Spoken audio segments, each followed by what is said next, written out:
ब्रह्मा के पांचवें सिर को काल भैरव ने धड़ से अलग कर दिया और यह देखकर विष्णु भयवश भगवान शिव की स्तुति करने लगे।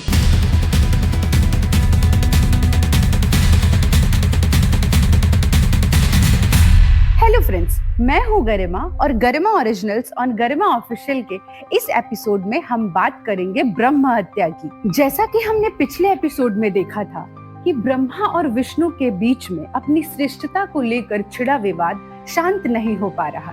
उसी दौरान अचानक आकाश से एक दिव्य ज्योति उन दोनों के बीच प्रकट हुआ और उस दिव्य ज्योति से एक अद्भुत स्वरूप वाले पुरुष को ब्रह्मा और विष्णु ने निकलते देखा। उसे देखते ही ब्रह्मा जी का पांचवा सिर क्रोध से जल उठा और क्रोधित होकर कहा, हम दोनों के मध्य ये पुरुष शरीर धारण किए हुए कौन है?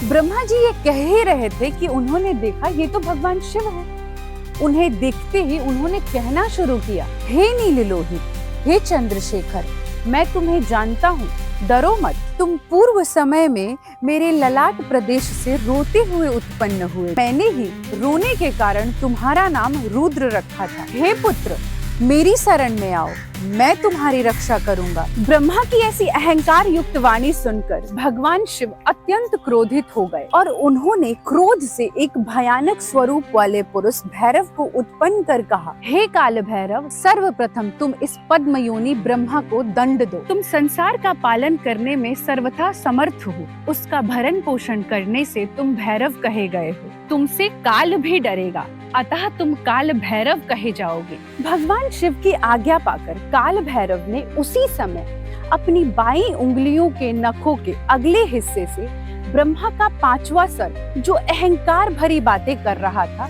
उसको काट डाला। ब्रह्मा का कटा हुआ सिर देखकर विष्णु भयभीत हो गए और सप्तरुद्रीय मंत्रों से भक्ति पूर्वक भगवान शिव की स्तुति करने लगे। ब्रह्मा भी भयभीत हो गए और भगवान शिव की स्तुति करने लगे। यह देख भगवान शिव ने मान लिया कि दोनों ही अहंकार मुक्त हो गए हैं, अतः उन्होंने प्रसन्न होकर ब्रह्मा जी और विष्णु जी को भय मुक्त कर दिया।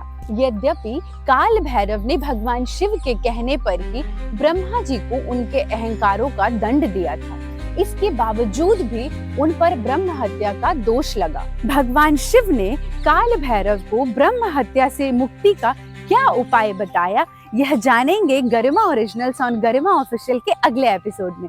तब तक के लिए Har Har Mahadev and follow to stay tuned.